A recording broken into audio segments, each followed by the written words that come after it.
So, Young Justice just finished its last episode for Phantoms. I was reading somewhere that we are going to split it up some more. I don't know. So, let's talk about this. Episode 26. I'll be quite honest with you. I already knew where the show was about to go. Um,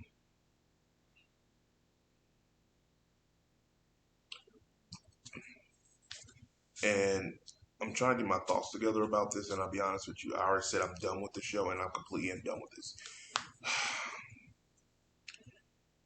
This was the most predictable episode to date, which predictable can be good and it can be bad. And this one wasn't bad. It's just the writers, the production, the people who are running the show today, the Wisemans of the world, the Brendans of the world, they really need to sit hard and think what makes a good season. They were dribbling too much in this. Um, the problem with this show is payoffs, execution, and characterization is butchered in this season.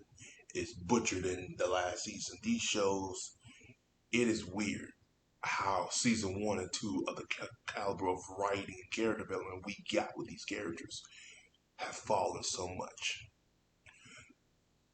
You know, and mine is the fact that Zod's black. I don't care. Zod's black. His son is black. Don't care about that. Don't care about Halo and her situation. Like, so, boy, Geoforce from the last season. They touched upon that a couple episodes ago, briefly, and then now Halo decides, well, if you want to do this, I'm gonna be with this. Like I'm sitting there, like that's not a real argument. And again, why wasn't this touched upon earlier in the season? Why are we getting to this right now? This shit didn't make sense. You know, there was a cop out of a death with Rocket. And then eventually Miss Marshall's like, we'll get to that later. Come to find out she's not dead. It's one of these things where you really touch upon on a lot of things that you really understand of the direction of where the show is going. This show doesn't know what's up and down no more. It doesn't know what's in the middle. They don't know what works, that doesn't work. It's just too much. So the ending makes me want to check out some stuff with it, but that doesn't mean what make me want to watch it on a weekly basis now. This show will constantly get reviewed, maybe if I have the time to review it, but giving it a weekly basis, no more. Giving it no. I mean, with the hiatus being long for 6 years, then taking them long down with production, and then we get the Outsiders. This was not what fans wanted, and I said it back when the Outsiders came out. They are going to rue the day when they don't touch upon the light and the Wally West storyline, and they are not touching upon that. And now they got all these other storylines they're doing, and the payoffs. Where's the payoffs? Geoforce, is he going to deal with the situation in Makovia with the the metahuman trafficking going on in his own country? That situation, the Wally West death, um, the freaking Dark Side storyline, and it's not mentioned they made note to Jason Todd in the League of Assassin Brainwash. Are they going to touch upon that? They're not really touching upon a lot of stuff. They're briefly looking at like, okay, here's some Easter eggs, here you go. But it's like, oh, if you're gonna do it, you better go full throttle with it. And we all do remember back in season two, they showed Jason Todd's death, but they didn't touch upon it. And we were like, are y'all guys gonna really touch upon it? Which they could have done with Artemis storyline, with the League of Assassins. It's just when you watch something like this, you really get the hint of not good stuff, not good writing. I understand certain things they want to incorporate because it's the time, the times are changing. Um, but it this was too much. I was not happy with the fight between Zod and Superman. I've seen better. I really seen better.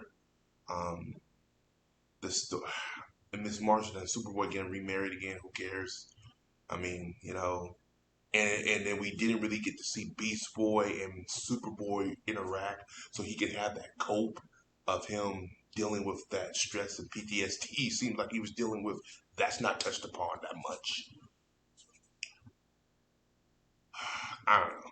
It was juggling too much this season, and the payoffs it wasn't worth it. It really wasn't. And then what they tried to do this season was give each character their arcs.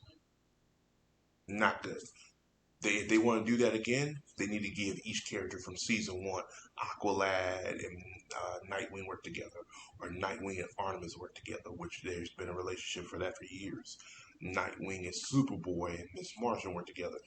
Now, the way they started off with Superboy and Miss Martian are perfect. Even Beast Boy, perfect. It's like, okay, you're hearing what we're saying. We don't need a whole team together, but we just need some team ups. Mm-mm, mm-mm, mm-mm. They didn't even try. So, and then they try to have it connected. It's just no. The biggest problem with this show in the last several seasons is political themes in here. And what I mean by political themes, and I think I've talked about this in another video, is they're pushing a SJW message. They are. They're pushing political agendas. And what I mean political agendas is what's going on with the media today, with how everything is so rainbows and all that sunshine, which is fine. You can do that, but tell a good story, write good characters, and you can do all that and then some. But just relax and let the show flush out. Where in season 1 and 2, you could tell they flushed out these characters very well. To the point, even a lot of us were like, "Damn, these characters are better than the comic book versions of them." But that's kind of how they are, you know. That's what I say. But as always, guys, like, subscribe. Peace. Have a Johnson day. I'll see you guys in the next video.